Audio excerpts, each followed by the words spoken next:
berdiskusi kelompok, saya akan membagi kalian dalam diskusi-diskusi kelompok mengenai mikroorganisme dalam air jernih, kemudian mikroorganisme indikator, di mana kalian akan membahas tentang koliform total, koliform vokal, Streptococcus vokal, bakteri anaerobik, dan bakteriofaga.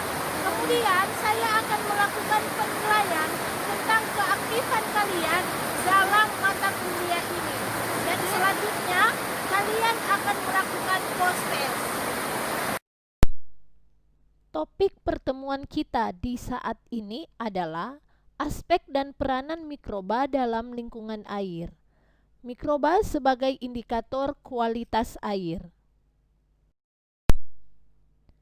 Tujuan pembelajaran pada topik ini adalah menjelaskan tentang aspek dan peranan mikroba dalam lingkungan air. Dalam hal ini, mikroorganisme indikator, mikroba menguntungkan dan yang merugikan. Kita masuk pada materi yang pertama, yaitu lingkungan akuatik. Berbagai macam mikroorganisme ditemukan dalam lingkungan akuatik. Penyebar luasannya ditentukan oleh faktor kimia dan fisik yang terdapat dalam lingkungan tersebut. Mikroorganisme dalam air jernih dibagi menjadi 3 kelompok, yaitu yang pertama, kelompok bakteri besi. Contohnya, Crenotrix dan Spirotylus, yang mampu mengoksidasi senyawa besi 2 menjadi besi 3. Akibat kehadiran mikroorganisme tersebut, air sering mengalami perubahan warna kalau disimpan lama, yaitu berwarna kehitam-hitaman, kecoklat-coklatan, dan lain-lain. Kelompok yang kedua adalah bakteri belerang. Contohnya adalah Chromatium dan Thiobacillus, yang mampu mereduksi senyawa sulfat menjadi H2S. Akibatnya, kalau air disimpan lama, akan tercium bau busuk. Dan yang ketiga, kelompok mikroalga. Misalnya yang termasuk kelompok mikroalga hijau biru, biru dan kersik.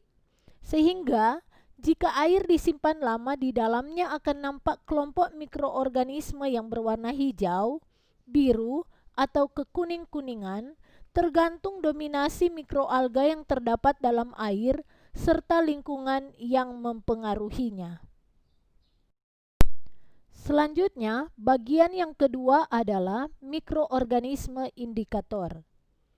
Kriteria untuk suatu mikroorganisme indikator yang ideal adalah sebagai berikut.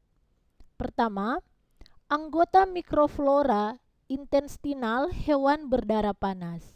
2. Terdapat pada saat patogen ada dan tidak ada pada sampel yang tidak terkontaminasi. Ketiga, terdapat dalam jumlah yang lebih besar dari patogen. 4. Resistensinya terhadap pengaruh lingkungan dan disinfeksi dalam sistem pengolahan air dan air buangan. Kelima, tidak boleh berkembang biak dalam lingkungan. Keenam, dapat ditentukan dengan metode yang mudah, cepat, dan murah. Ketujuh, mikroorganisme indikator harus bersifat non-patogenik. Mikroorganisme indikator yang biasa digunakan atau dianjurkan antara lain, yang pertama, koliform total atau total koliform. Kelompok koliform total termasuk bakteri bentuk batang, gram negatif, tidak membentuk spora, aerobik dan anaerobik fakultatif yang memfermentasi laktosa dengan menghasilkan gas dalam 48 jam pada suhu 35 derajat Celcius. Kelompok ini termasuk bakteri Escherichia coli, Enterobacter, dan Citrobacter. Kemudian yang kedua, koliform vokal. Koliform vokal termasuk semua koliform yang dapat memfermentasi laktosa pada suhu 44,5 derajat Celcius. Kelompok koliform vokal terdiri dari bakteri seperti Escherichia coli dan Klebsiella pneumoniae. Yang ketiga, Streptococcus faecal. Kelompok ini terdiri dari Streptococcus faecalis, Streptococcus bovis, Streptococcus equinus, dan Streptococcus avium.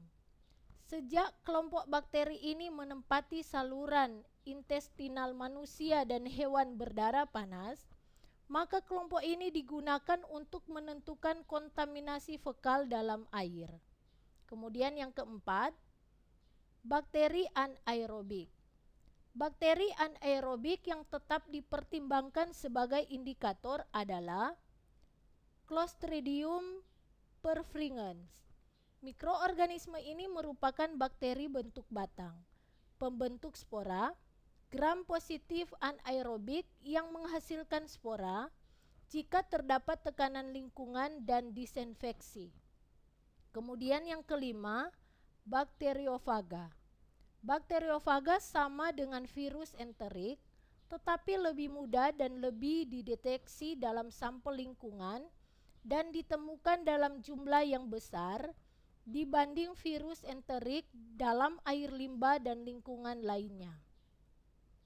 Dalam sistem pengolahan air, Colifaga menyediakan informasi yang berhubungan dengan pelaksanaan proses pengolahan air seperti koagulasi, flokulasi, penyaring pasir, adsorpsi terhadap karbon aktif, dan disinfeksi. Kita masuk pada pembahasan tentang kualitas air. Ada 3 parameter yang akan kita bahas, yaitu yang pertama, parameter alami.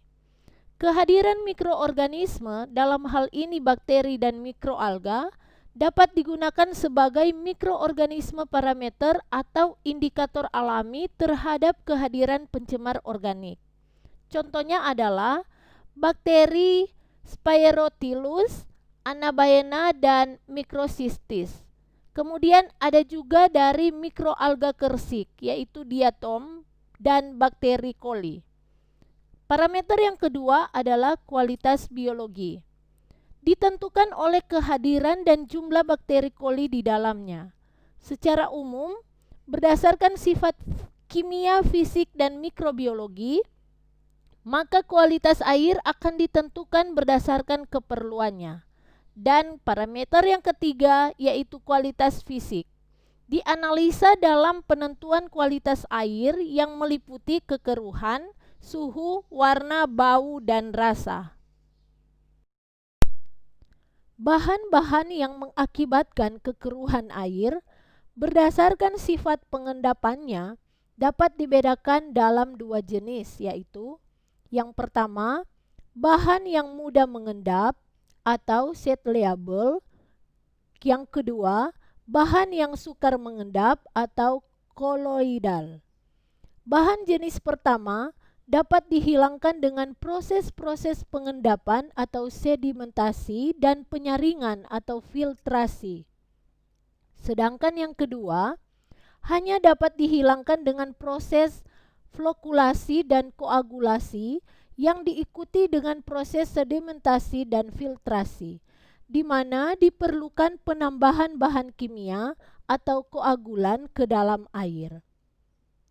Bau dan rasa dapat dihasilkan oleh kehadiran organisme dalam air seperti alga, serta oleh adanya gas seperti H2S yang terbentuk dalam kondisi anaerobik, juga oleh adanya bahan organik tertentu. Parameter yang keempat adalah kualitas kimiawi. Adanya masalah-masalah seperti senyawa-senyawa kimia yang beracun, perubahan rupa, warna, dan rasa air, serta reaksi-reaksi yang tidak diharapkan menyebabkan diadakannya standar kualitas air minum. Materi di saat ini telah selesai dan kita akan masuk pada materi selanjutnya pada pertemuan di minggu depan. Terima kasih dan sampai jumpa.